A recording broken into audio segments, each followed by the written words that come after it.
ओम नमः सिद्धेभ्यः ओम नमः सिद्धेभ्यः ओम नमः सिद्धेभ्यः। नमो अरिहंताड़म नमो सिद्धाड़म नमो आईरियाड़म नमो वज्रायाड़म नमो लोए सवसाहुड़म।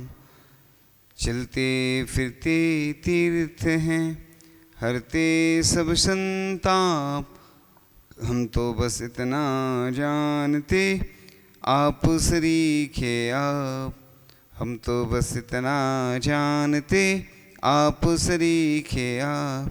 कुंडलपुर के बड़े बाबा की, मूल नायक श्री बास पूज्य भगवान की, परम पूजाचार्य भगवान गुरुदेव शेखर विद्यासागर जी महामुनिराज जी की, परम पूज्य मुनि शेखर विमल सागर जी, अनंत सागर जी, धर्म सागर जी आदि समस्त 3,9 करोड़ मुनिराजों की।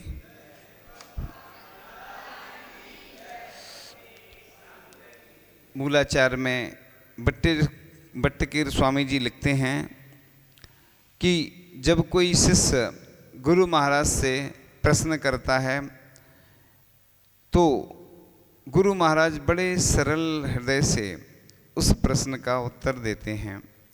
तो प्रश्न करते हैं, कदम चरे कदम चिट्ठे कदम आसे कदम से कदम भासे जबुंजे जय कदम पावना वजदी, यानी मैं कैसे चलूं, कैसे उठूं, कैसे बैठूं कि जिससे पाप का बंध ना हो। तो उत्तर देते हैं गुरु महाराज, जदम चरे जदम चिट्ठे जदम आसे जदम से जदम भासे जबुंजेज एवं पावना वजदी, यानी कोई भी क्रिया करो यत्न पूर्वक करो, कैसे चलें, कैसे उठें, कैसे बैठें कि जिससे पाप का बंध ना हो। तो कहते हैं कि यत्न पूर्वक चलें, यत्न पूर्वक बैठें, यत्न पूर्वक क्रिया करें जिससे कि पाप का बंध ना हो। तो जैसे बरसात का समय है, चातुर्मास का समय चल रहा, तो कम से कम वाहन का प्रयोग करें, मजबूरी में करना पड़े। जो समझदार लोग होते हैं वो क्या करते हैं, कहीं जाना हो तो ट्रेन से जाते हैं, बस से, क्योंकि अपने निमित्त से वाहन जाएगा तो पूरा दोष लगता है। भोजन भी जैसे 4 महीने 5 महीने चातुर्मास में जीवों की बहुलता रहती है, यानी जीव बहुत उत्पन्न होते हैं। आप देखें रास्ते में कितने सारे जीव जंतु उत्पन्न हो जाते हैं। तो जैन दर्शन, जैन धर्म अहिंसा प्रधान धर्म है। हिंसा को महत्व नहीं दिया गया है, अहिंसा को महत्व दिया गया है। जितना बन सके अपने बोलने से, अपने उठने बैठने से, जितने कम से कम, मुनिराज जैसे रात में नहीं चलते हैं, मजबूरी में चलना पड़ता, पिच्छी लगा के जाते हैं, दिन में विहार करते हैं, चलते हैं, आहार के लिए जाना और जंगल आदि के लिए जाना, तो चलते तो हैं लेकिन देख के चलते हैं। इसी प्रकार ऐसा नहीं सोचना कि सिर्फ मुनिराज के लिए ईरिया समिति होती है, गृहस्थ भी पालन कर सकता है। अपन आते ना तो देख के आना चाहिए।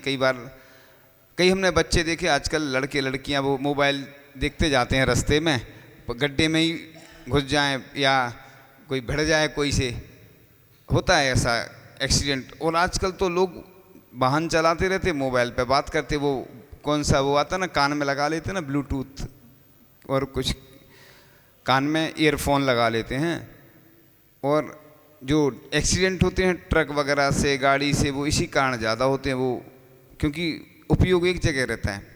अपन बोलते ना कई बार, मन वचन काय पूर्वक, तो तीनों में से 3 एक साथ नहीं चलते।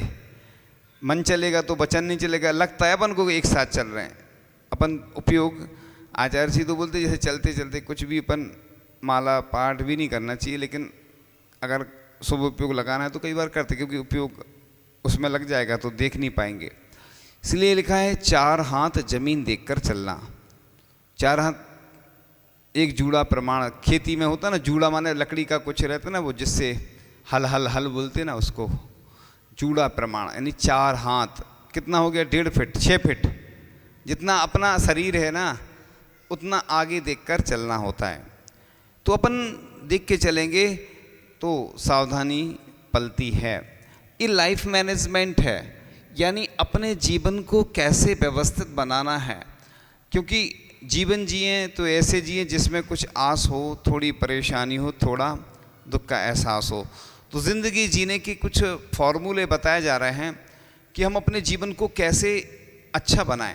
जैसे कड़वे शब्दों को भी हम चाशनी के द्वारा पाक करके मीठा बना सकते हैं। देखो, अपन किसी से कुछ बोल देते हैं वो नाराज़ हो जाता है, किसी को अच्छा बोले वो खुश हो जाता है। अब कई लोग, एक व्यक्ति था, कोई भी ग्राहक आता था बोलता आओ भगवान आओ भगवान, उसकी दुकान बहुत अच्छी चलती थी।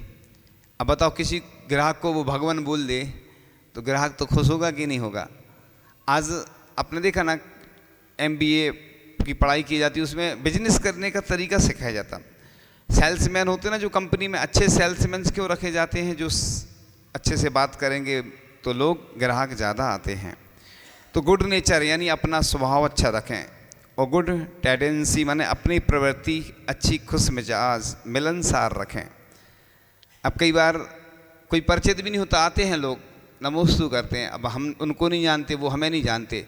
चौके में भी कई लोग नहीं जानते, नाम नहीं जानते, तो बिना नाम के ही पूजन कर सकते, कोई दिक्कत नहीं है, क्योंकि नहीं जानते हैं लोग, समय नहीं है लोगों के पास, नहीं है, याद नहीं देता है। बच्चे भी कई बार भूल जाते, बड़े भी भूल जाते, है ना।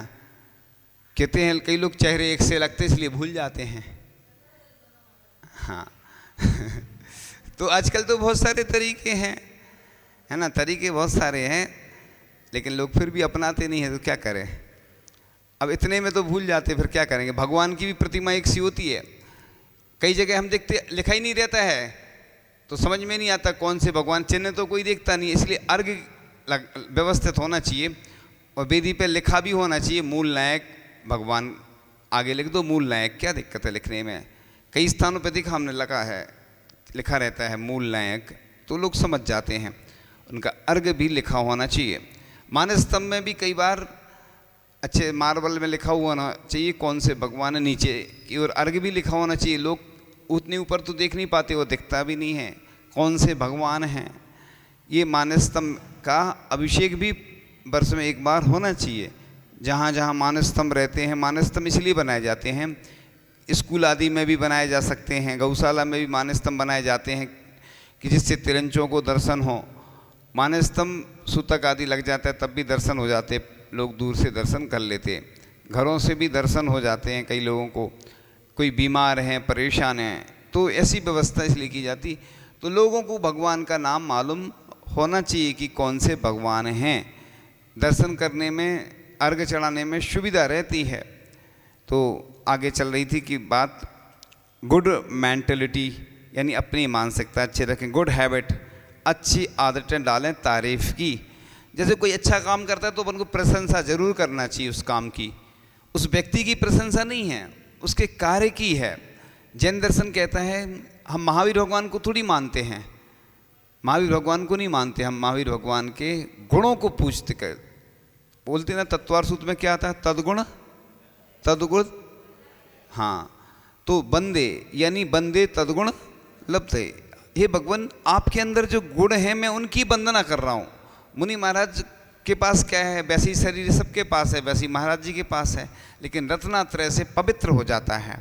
जब रत्नात्रय आ जाता है तो मुनिराज का शरीर पवित्र हो जाता है। आचार्य ऋषि भी बोलते हैं ना कि जैसे मुनिराज शमशान से भी आते हैं तो आप लोग पड़गान कर लेते हैं, शुद्धि तो करके आते ही हैं, शुद्धि करते ना महाराज जी। आचार्य ऋषि कई बार शमशान गए, अभी जब संस्मरण पढ़े अपने, कई बार ध्यान लगाते थे, वहाँ जाते थे ध्यान लगाते थे। बताओ डर नहीं लगता था उनको कुछ भी। क्या होता है ना, डर उसको लगता है जिसके पास कुछ परिग्रह आदि हो कि कोई ले जाएगा, उनके पास कुछ है ही नहीं, बस चले जाते थे और शमशान में ध्यान लगाते थे। तो अब विल पावर, इच्छा शक्ति, बुलंद इरादा, काम करने का जुनून होना चाहिए।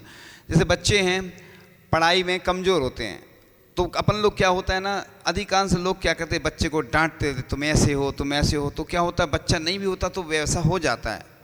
तो बच्चे को कभी कभी डांटना भी चाहिए, कभी कभी अच्छे से उसकी तारीफ भी करना चाहिए, सहयोग करो उसको। अब बेचारा अपन ने तो ज़िंदगी भर पढ़ा नहीं, और बच्चों से उम्मीद रखते हैं कि हमारा बच्चा 100 में से 100 नंबर लाए। आप अपना देखो ना कि आपने कितनी पढ़ाई की थी, कैसे पढ़ते थे, खुद को याद करो। देखो जिसकी बुंदेलखंड में एक कहावत है, जी में जितनी हुए अकल उतनी दे बताए, बाको बोरो ना मानी और कहाँ से लाए। अब अपन जैसे कोई गुरु होते हैं, उनके शिष्य होते हैं, सब शिष्य होशियार होते क्या? नहीं होते ना। तो कोई कमजोर भी होते हैं, जैसे कोई गरीब भी होता है, कोई मध्यम वर्गीय होता है, कोई ज़्यादा पैसे वाला होता है। तो जो पैसे वाले होते हैं उनकी तो पूछ परख अच्छी होती है, मध्यम वर्ग की भी ठीक ठाक होती है। गरीब आदमी जो रहते समाज में उनको कोई नहीं पूछता है।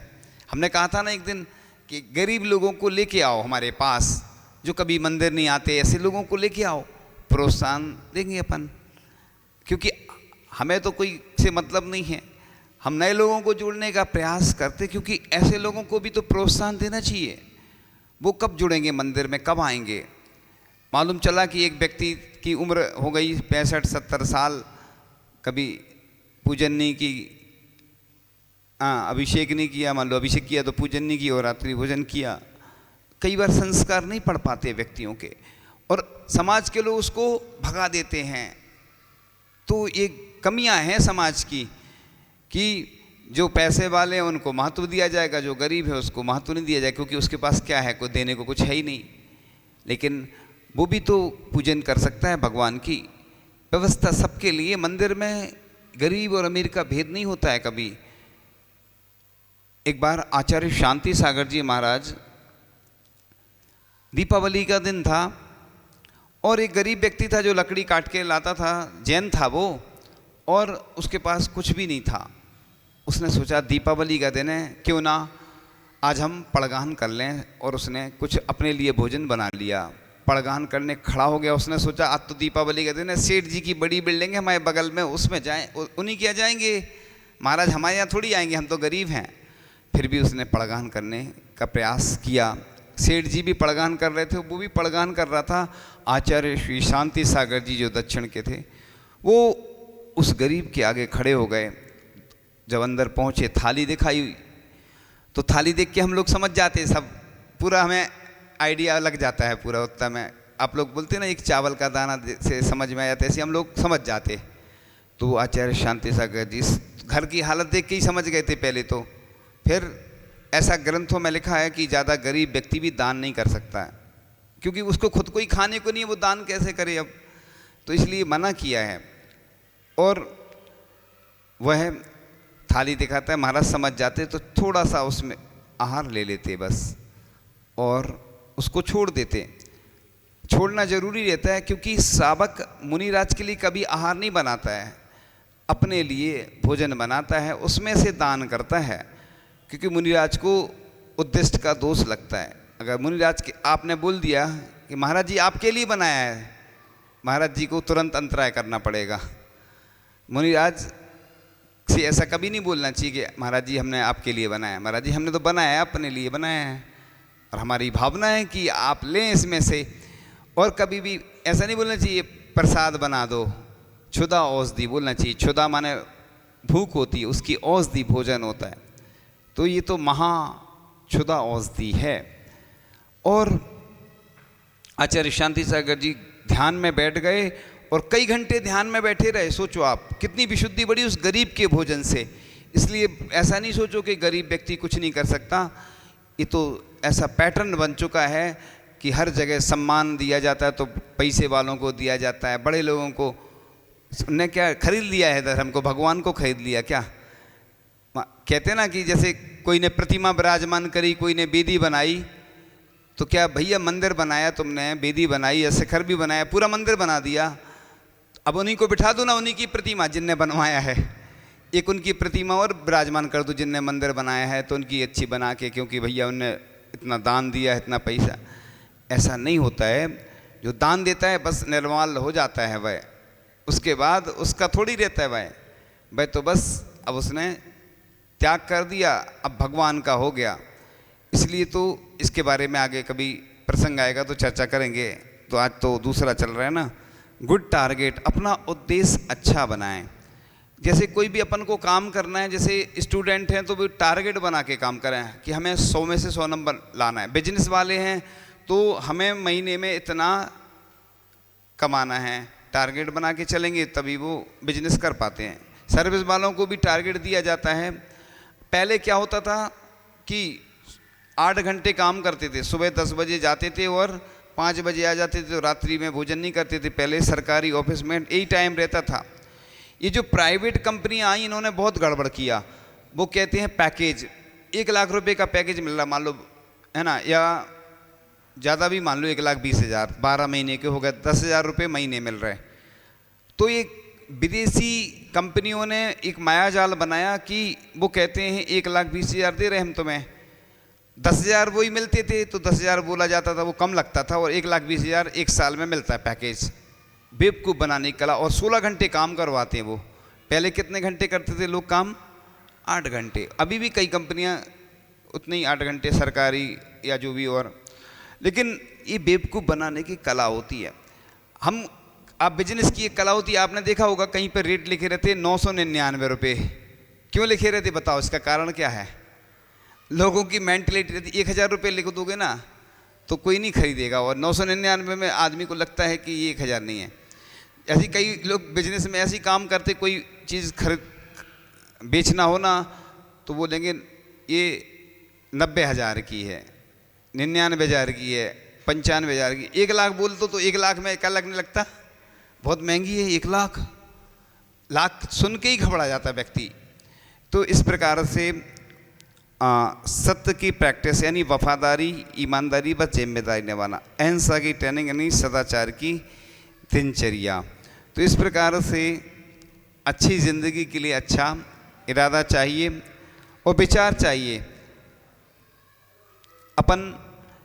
अपन कई बार बाज़ार में जाते हैं, सब्जी वाले से मोल भाव करते, रिक्शे वाले से करते, और हमने देखा है कि जो बड़े बड़े लोग, लड़के हैं या जो भी, कोई भी होटल में जाते हैं ना, टिप देते हैं किसको? वेटर को।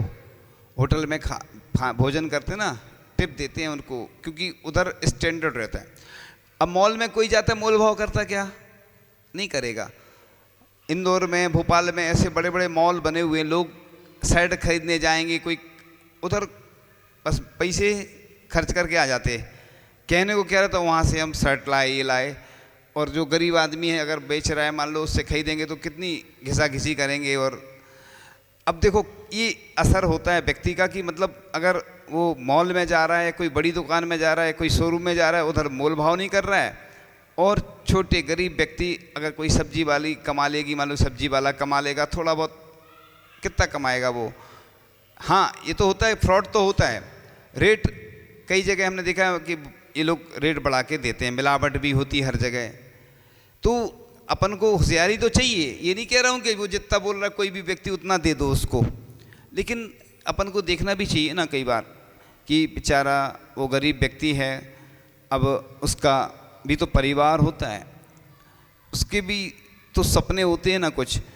तो अपन जब मोल भाव करते हैं तो ये चीज़ ध्यान में रखना चाहिए। तो चर्चा चल रही थी कि अच्छी ज़िंदगी जीने के लिए हमारे अंदर संवेदनाओं और सद्भावनाओं का भंडार भी होना चाहिए, और हताशा और निराशा को 1 मिनट के लिए भी अपने अंदर मत जाने दो।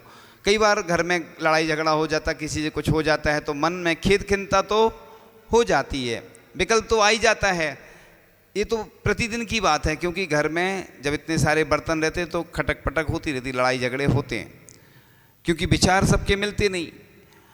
क्योंकि घर में जितने लोग रहते हैं सबका नेचर अलग अलग होता है, सबकी राशि भी अलग अलग होती है। उसके साथ साथ एक कोई कहेगा कि नहीं हमें ये पसंद है, कोई कहेगा हमें ये पसंद है। भोजन में भी, वस्त्रों में भी, हर चीज़ में स्वतंत्रता नहीं रह पाती। लेकिन आज जो बच्चे बाहर पढ़ने जाते हैं स्वतंत्र हो जाते हैं, बिल्कुल उनके ऊपर से अंकुश खत्म हो जाता है, तो वो भी गलत है। बिल्कुल स्वतंत्र भी नहीं होना चाहिए, थोड़ा बहुत तो अंकुश होना चाहिए। आचार्य ऋषि बोलते हैं ना, शिष्य और सीसी का डांट के बिना भविष्य ही क्या है। जैसे सीसी होती ना, उसमें ढक्कन रहता ना, कोई चीज़ अगर ऐसी भी अपन कर दो ना, सीसी तो गिरती नहीं है ढक्कन से। ऐसी शिष्य को डांट नहीं लगाते हैं तो उसका भविष्य नहीं बनता है, उसको डांट लगाना भी आवश्यक है। माँ बच्चे से कहती है, बच्चा चूल्हे में हाथ डालता है बार बार तो माँ डांटती है, नहीं मानता है। माँ क्या करती है, बच्चे का हाथ उसमें आग में डाल देती है एक बार, अब वो उससे फिर माँ कहेगी अब डालो हाथ, उसको समझ में आ जाता कि अब हाथ नहीं डालना है क्योंकि ये अग्नि है, ये जलाती है। इसी प्रकार से सबको उपदेश दिया जाता है कि अपने जीवन को हमें अच्छा बनाना है। हमें अपने जीवन को अच्छा बनाना है, कैसे बनाना है? तो बस हमें ये चीज़ें तो अपनी लाइफ में सीखना है कि हम अपने जीवन को इतना अच्छा बनाएं कि हम कहीं भी जाएं। एक बार कोयल और कौवे में बहस छिड़ गई। कौवा बोलने लगा कि बहन, मैं जहाँ जाता हूँ लोग मुझे पत्थर मारते हैं, और तुम जहाँ भी जाती हो तुम अच्छा गीत सुनाती हो तो लोग सुनना चाहते हैं, बंस मोर कहते हैं, एक बार और सुनाओ। तो कोयल कहती है भैया तुम अपना नेचर बदल लो, लोगों को बदलने का प्रयास नहीं कर लो। लोगों की तो ऐसे ही मानसिकता रहती है। लोग तो तुम कितना भी अच्छा कर लोगे तो भी लोग। एक बार पिता और पुत्र जा रहे थे दोनों, तो दोनों घोड़ा लेके जा रहे थे, पैदल चल रहे थे। आगे गांव में गए तो पिता बैठ गया, पुत्र चल रहा था, बेटा उसका पैदल चल रहा था। कैसे मूर्ख है बताओ, कैसा लड़का। पिता कैसा है बताओ कि बच्चे को पैदल चला रहा, खुद बैठा है घोड़े पे। अगले गांव में पुत्र को बिठा दिया, लड़के को बिठा दिया, और पिता चल रहा था। बताओ कैसे मूर्ख है, बाप को पैदल चला रहा, बेटा बैठा है।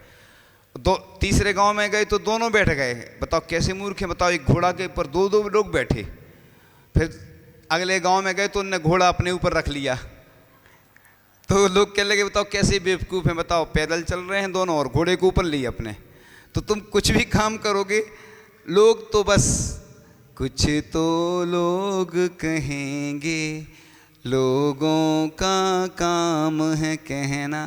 तो तुम इसलिए अपन को अच्छा ही काम करना है। ऐसा नहीं कि भैया लोगों के कहने से अपन, है ना, तुम जो भी काम करोगे तो कुछ ना कुछ तो लोग कमियां निकालेंगे। इसलिए अपन का उद्देश्य है कि हमें अच्छा ही करना है। तो इसके बाद आती है 4 गुणों को विकसित करना अच्छी ज़िंदगी के लिए। एक तो कृतज्ञता, यानी कोई व्यक्ति अगर हमारे साथ अच्छा काम किया है, जैसे सीढ़ी रहती है ना जिससे हम चढ़ते हैं, कई बार उसको भूल जाते। हमने एक चीज़ देखी है कि जैसे अपन गरीब थे या कमज़ोर थे, उस समय किस किस ने मदद की, तो अपन को उसका उपकार कभी भूलना नहीं चाहिए। कई बार ऐसा होता है कि जब चतुर्मास जब तक नहीं मिलता है तो लोग चक्कर काटते आते हैं, फिर नहीं आते। ऐसी आहार जब तक नहीं होती तो लोग आते हैं, आहार के बाद फिर नहीं दिखते। ये अनुभव की बात कह रहा हूँ मैं, यहाँ के लिए नहीं, सब जगह के लिए। ये तो पूरे देश की बात चल रही है, यहाँ के लिए नहीं चल रही कि इस लोग सोचे यहाँ किसी एक व्यक्ति को नहीं कह रहा हूँ। ऐसा अनुभव, ऐसे किसी का कोई काम हो तो वो घूमता है। जैसे बच्चे हैं ना, जब परीक्षा चलती है तब तो हम लोगों के पास आते हैं नमोस्तु करने, महाराज जी आशीर्वाद दे दो पेपर अच्छा जाए। अरे पढ़ाई अच्छी करोगे तो पेपर तो अच्छा जाएगा। इसलिए हम बोलते हैं कि हमेशा अपन को आशीर्वाद देते रहना चाहिए, पॉजिटिव एनर्जी लेते रहनी चाहिए। उदारता यानी त्याग प्रवृत्ति और संकीर्णता का त्याग, उदारता होना चाहिए। संवेदना यानी सामाजिक सुधार एवं व्यक्तिगत परोपकार के लिए कार्यों में सक्रिय रहना। गंभीरता यानी सहिष्णुता, हर परिस्थिति में हिम्मत से काम लेना, अपना साहस न। कई बार देखा है कि एक व्यक्ति था और वो पहाड़ पे से गिरा और उसने सोचा कि नीचे पहुंचना है, वो किसी कारण से अटक गया। वो अटक गया और चाकू से उसको रस्सी काटनी थी और वो लटका रहा उसका मरण हो गया। लोगों ने जाके देखा तो वो नीचे पहुंच गया था, रस्सी काट लेता तो थोड़ा सा बस इस पर टच हो गया था, यानी ज़मीन से या जहाँ पे कोई पहाड़ी जैसी थी। वो हिम्मत हार गया, डर गया, बस जो डर गया सो मर गया। यानी व्यक्ति बस कई बार थोड़ा सा साहस खो देता है। इसलिए हमेशा जीवन में परेशानियां, मुसीबतें बहुत आएंगी, टेंशन देने वाले बहुत आएंगे। जीवन में समझ लो टेंशन के अलावा कुछ नहीं रहता है। टेंशन देने वाले बहुत मिलेंगे, अटेंशन वाले कम मिलेंगे। अच्छे लोग कम मिलेंगे आपको कि आपकी मदद करेंगे। ये तो पुण्य होता है तो मदद करते हैं। वही आचार्य श्री विद्यासागर जी महाराज आज जिनको दुनिया पूजती है, जब वह ब्रह्मचारी अवस्था में आए थे, कहाँ से? देशभूषण जी से, आचार्य देशभूषण जी के पास से किसी ने सलाह दी थी कि आप अगर पढ़ाई करना है तो बस एक ही संत के पास जाओ, वो आचार्य श्री ज्ञान सागर जी महाराज हैं राजस्थान में, उनके दर्शन करने जाओ, उन्हीं के पास आप शिक्षा ग्रहण करना, उन्हीं से आप दीक्षा लेना। आचार्य श्री ट्रेन में आए, उपवास हो गए, 2-3 उपवास हो गए थे, और गर्मी का समय था, संभवतः गर्मी के समय था, और वो पूजन आदि की स्नान किया और गीला दुपट्टा करके, रात में गर्मी थी तो बार बार ओढ़ते रहे, वो सूखता रहा, और सुबह पानी पी लिया। किसी ने निमंत्रण तो किया नहीं था, क्योंकि वो पहले ऐसा नहीं था, इतने समय पहले ना ज़्यादा ब्रह्मचारी आते थे, ना लोग जानते थे पहले। अब सोचिए, वही विद्याधर थे वो, और आज पूरी दुनिया दीवानी। आज इतने चौके लगते हैं कि समस्या है, 400-500 चौके लगते। जबलपुर में हम सोचते थे, एक भिखारी सोचता होगा कि बताओ, हमें तो कोई पूछ नहीं रहा, और ये महाराज जी देखो नखरे कर रहे, पड़गान कर रहे लोग, इतने सारे लोग, और आ नहीं रहे ये महाराज, और हमें कोई पूछ नहीं रहा। भिखारी सोचता होगा तो उसका पुण्य नहीं रहता। जैसे जेल में कोई कैदी होता है, उसकी अकाम नजरा होती ना, सकाम नहीं होती है, क्योंकि भाई नमक उसको नहीं मिल रहा, नमक नहीं मिलता, अच्छा भोजन नहीं मिलता, लेकिन उसका त्याग नहीं, उसकी इच्छाएं तो रहती हैं। तो साधु संत त्याग करते हैं, इसलिए लोग पड़गाते हैं। एक घर छोड़ते हैं तो 1008 घर तैयार होते हैं पड़गान करने वाले, और एक माँ छोड़ते हैं तो 108 माँ तैयार रहती हैं। एक माँ छोड़ते हैं तो 108 माँ हो जाती हैं। देखो कितनी सारी माँ बैठी रहती हैं पूरे देश में, ऐसे बहुत सारे रिश्तेदार हो जाते हैं साधु संतों के। आप लोगों के तो सीमित रहती, आप कितनी भी रिश्तेदारी बना लेना, कितने होंगे आपके, और मुनिराजों के, आचार्य जी के कितने भक्त हैं पूरी दुनिया में। तो बस वक्त पे जो काम आए वही भक्त होता है। तो इसलिए अच्छी ज़िंदगी जीने के लिए 4 यूजफुल वर्क यानी अर्थ रहित कार्य से बचना होगा। एडवांस कलेक्शन, अतिरिक्त समूह संग्रह। कई बार लोग इतना परिग्रह इकट्ठा करते जाते, ज़रूरत नहीं रहती है। जैसे हमारे वस्त्र रहते हैं ना, साल भर में एक बार आप सुखाते होंगे, कई वस्त्र ऐसे रखे रहते जो कभी पहनते ही नहीं हैं, और रखे रहते कितने वर्षों से चले आ रहे हैं, ऐसा हमने खुद देखा है। तो उसको अपन को किसी गरीब को देना चाहिए। गणेश प्रसाद जी वर्णी, एक बार ठंड का समय था, पैदल जा रहे थे, ठंड से वो भी ठुठुर रहे थे, और एक व्यक्ति को, उन्होंने गरीब व्यक्ति को देखा, एक दुपट्टा जो मतलब नीचे पहने थे और एक ओढ़े थे, ब्रह्मचारी जैसे थे वो, तो उनने अपना दुपट्टा उस गरीब को दे दिया। सोचिए आप कर लोगे क्या ऐसा? अपन गरीबों को भोजन है, ऐसी वस्तु है, देना चाहिए कि अगर अपन अपने पास तो जितना पर्याप्त भोजन है। आज एक नियम जरूर लेना कि कभी भी जूठन नहीं छोड़ेंगे। हमने देखा है लोग भोजन करते हैं, खूब सारी चीज़ें ले लेते हैं और फिर बाद में छोड़ते हैं, ये महादोष बताया गया। साधु संत आपने देखा है कि अंजलि में क्यों आहार करते हैं, बर्तन में क्यों नहीं करते हैं? क्योंकि एक तो बर्तन रखना होगा, छुल्लक तो रखते हैं, आरिका नहीं रखती ना, हाथ में लेती हैं। एलक जी भी हाथ में आहार करते हैं। तो जैसे कोई वस्तु में अंतराय आ गया तो नुकसान नहीं हो, क्योंकि एक तो हम दूसरे का भोजन कर रहे हैं। कई बार कोई कटोरी गिर जाती है, अंतराय होता ना, तो कोई जीभ का भी घात हो सकता है, उतनी वस्तु बेकार भी गिर जाती है। तो मुनि महाराज हाथ की अंजलि में इसलिए लेते कि और जो एक्स्ट्रा भोजन है वो बेकार नहीं हो, हमारे द्वारा नुकसान नहीं हो। तो कितने लोग हैं ऐसे जो नियम लेंगे? हाथ खड़े करें, हाँ, प्रयास करें। ये बहुत अच्छा नियम है, इससे अपने घर के भोजन की बचत भी होगी और अच्छा भी है। क्योंकि देखो, एक गरीब व्यक्ति बेचारा भूखे पेट सोता है, उसके पास भोजन नहीं, और अपने पास इतना भोजन रहता कि अपन छोड़ देते, वो बेकार जाता है। तो इस प्रकार से ओवर डाइटिंग यानी अतिरिक्त भोजन, भोजन भी भूख से आधा, आचार्य जी ने लिखा है ना, आधा भोजन दुगना पानी तिगना श्रम और चौगनी हंसी वर्ष 125 जीव। यानी अगर 125 वर्ष जीना है, वैसे तो 120 वर्ष की आयु होती वर्तमान में, लेकिन ये कहावत है, कहावत में चल जाता है वो 125 वर्ष जियो, ऐसा जी नहीं सकते 120 से ज़्यादा।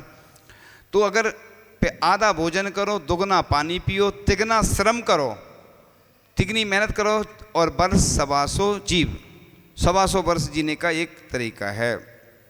तो एक्स्ट्रा स्टाइल एंड अतिरिक्त दवा अच्छी जिंदगी जीने के बताए जा रहे हैं 4, और टेंशन नहीं, तनाव से मुक्ति। तो बात चल रही थी कि उपवास इस चतुर्मास में वैज्ञानिकों ने भी सिद्ध किया 70% से ज़्यादा जो पूरे विश्व में मान लो 70% इसी जल की मात्रा है, अपने शरीर में भी 70% जल रहता है। अब चतुर्मास में क्या होता है कि जठराग्नि मंद हो जाती है, भूख ज़्यादा नहीं लगती, इसलिए इसको पर्युषण को क्या बोला है, भद्रमास, यानी पूरे महीनों का राजा आता है पर्युषण में। इसमें जठराग्नि जिनको भी जैसे जो भी व्रत लिए हैं, कोई उपवास करना हो, जो ठंड में गर्मी में नहीं कर पाते क्योंकि अनुकूलता नहीं, चतुर्मास में एकासन उपवास करना चाहिए।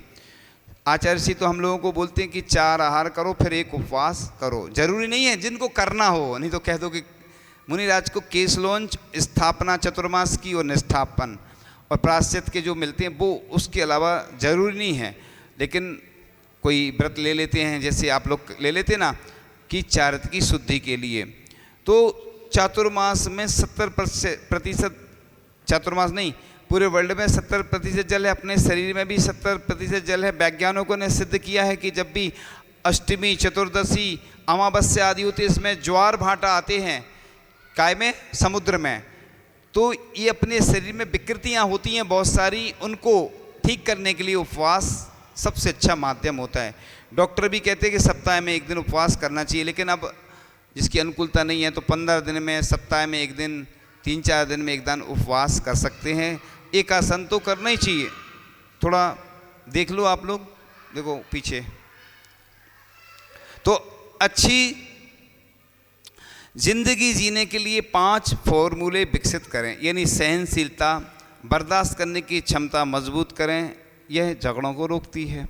समन्वय, समझौता करना सीखें, हार की अपेक्षा खींचा तानी नहीं होने देती। प्रेम, निष्कपट निष्पक्ष व्यवहार करें, मन बटाव को यह रोकता है। परस्पर सहयोग, मदद के लिए हर वक्त तैयार रहें, अधूरा काम नहीं रहने देता। हेल्प करते ना अपन, तो जो गरीब हैं उनकी भी मदद करें।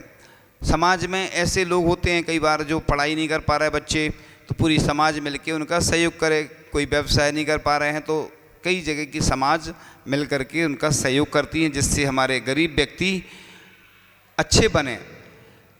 आज समाज में ये होता है कि जो पैसे वाले हैं उनके पास तो खूब पैसा बढ़ता जाता, जो गरीब हैं वो गरीब ही रह जाते हैं। तो समाज कोई सुसाइड कर लेता है, उसके बाद फिर बैठने जाते हैं, रो लेते हैं, गा लेते हैं, बस इतना ही हो पाता है। सही अगर उसकी सहानुभूति उसको देना है, तो अगर उसकी आर्थिक स्थिति कमज़ोर है, उसके बच्चे हैं और वो परिवार में कोई कमाने वाला नहीं है, तो अपन को समाज के लोगों को थोड़ी थोड़ी राशि भी अगर देते हैं तो कितनी सारी राशि इकट्ठी हो सकती है। महिलाएं शहरों में देखा है किटी पार्टी करती हैं, क्या क्या करती हैं, और वो किटी पार्टी और एक और चीज़ होती ना कुछ, वो करती हैं पैसे इकट्ठे करके। तो ये गलत परंपराएं समाज में विकसित होती जा रही हैं। लेकिन कोई गरीब व्यक्ति होता है, ये तो बात सही है कि उसकी वास्तविकता पहले हम मालूम कर लें फिर मदद करें। हम ये नहीं कह रहे हैं कि आप मदद करते जाओ, वो शराब या कोई अन्य व्यसनों में खर्च करता चाह रहा है, तो ये गलत है। भिखारी को भी है ना भोजन करवाओ, अपन उसको पैसे देते हैं तो वो जाके शराब पिएगा या कुछ और ख़रीदेगा, उल्टे सीधे आजकल होने लगे हैं। तो इसलिए कई लोग बोलते हैं कि आटा देते तो वो आटा बेच देते हैं, रोटी देते रोटी बेच आते वो। तो इसलिए उनको बैठाल के 2-4 लोग इकट्ठे हैं ना, उसको खिला दो, तो सामने तो खाएगा वो, फिर कुछ दुरुपयोग नहीं करेगा वो। और पैसे दोगे तो वो आपके पैसे से शराब पिएगा या कोई नशा करेगा तो आपको दोष लगेगा। इसलिए बच्चे भी अगर पढ़ने जाते हैं ना बाहर, तो हम लोग आशीर्वाद नहीं देते हैं, क्योंकि आशीर्वाद देते हैं और वो गलत काम करेगा तो 2 समय भी लगता है। इस प्रकार से आज का यह विषय पूर्ण हुआ। तो अपन ने बात चलाई थी कि कैसे चलें, कैसे उठें, कैसे बैठें जिससे पाप का बंध ना हो। तो ये गाथा ऐसी है कि इस पर महीनों भी बोला जाए तो कम है इस विषय पर। तो ये लाइफ मैनेजमेंट की गाथा है, ये हम अपने जीवन को कैसे अच्छा बनाएं। तो आगे एक छोटा सा भजन के फिर इसके बाद प्रश्न पूछेंगे। गुरु तुम मिल गए सारी दुनिया मिले ना तो क्या है, मन सुमन खिल गए सारी बगिया खिले ना तो क्या है। मैं भक्त हूँ और भगवान तुम, होंगे नहीं दूर मैं भी और तुम। मेरे मन में तुम ही, मेरे मन में तुम ही, मेरे मन में तुम ही, मैं हूँ चरणों में तेरे तो क्या है। गुरु तुम मिल गए सारी दुनिया मिले ना तो क्या है। तेरे ही चरणों की मैं धूल हूँ, चरणों में अर्पित कोई फूल हूँ। शरण भी तो मिले, शरण भी तो मिले, शरण भी तो मिले, संग दुनिया चले ना तो क्या है। गुरु तुम मिल गए सारी दुनिया मिले ना तो क्या है। चरणों में तेरे जगह मिल गई, खुशियों की मुझको वजह मिल गई। सेवा भी तो मिले, सेवा भी तो मिले, सेवा भी तो मिले, प्रार्थना पूरी कर दो तो क्या है। गुरु तुम मिल गए सारी दुनिया मिले ना तो क्या है। भले प्राण सुब्रत के लुट जाए पर तेरा साथ हो हाथ भी शीश पर। बंदगी तो मिले, बंदगी तो मिले, बंदगी तो मिले, जिंदगी फिर मिले ना तो क्या है। गुरु तुम मिल गए सारी दुनिया मिले ना तो क्या है। मन सुमिल खिल गए सारी बगिया खिले ना तो क्या है। गुरु तुम मिल गए सारी दुनिया मिले ना तो क्या है।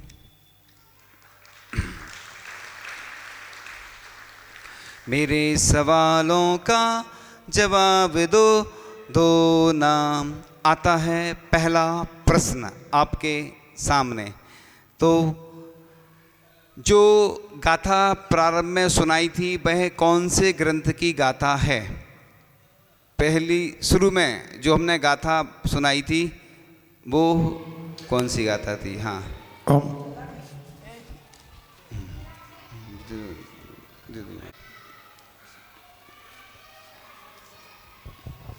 हमें गरीब लोगों के साथ ज़्यादा मोल भाव नहीं करना चाहिए।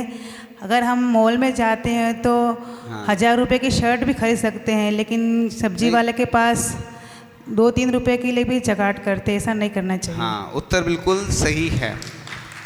तीसरा प्रश्न आता है आपके सामने।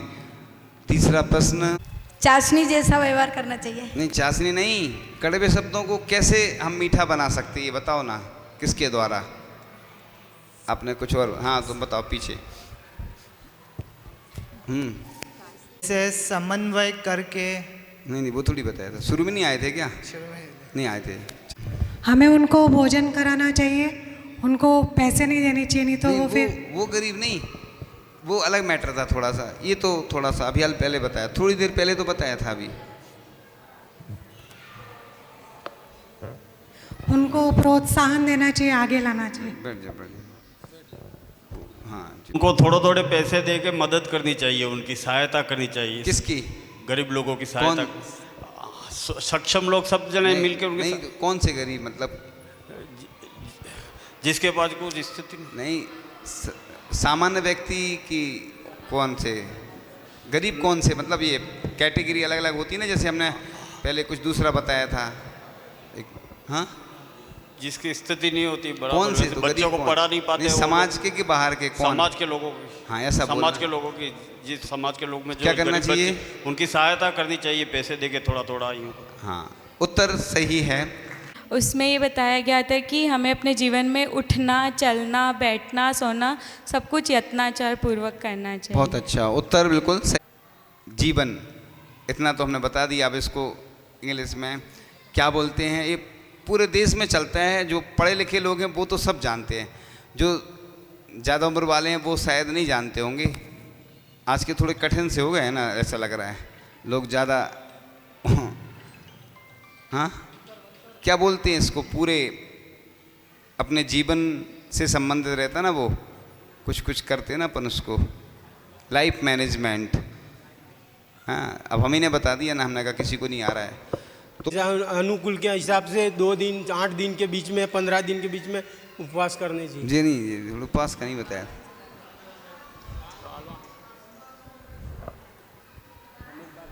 ट्रेनों में, बसों में जैसे वो सफ़र करना चाहिए, अपने व्यक्तिगत वाहन से अपने कारण जीवों की हिंसा नहीं करनी चाहिए। हाँ और कम से कम यात्रा करना कम से कम यात्रा करनी जरूरी चाहिए, हो तो। आवश्यक हो तो ही जाना चाहिए, अनावश्यक वाहनों का उपयोग नहीं करना चाहिए। बिल्कुल उत्तर, बिल्कुल दोनों हाथ।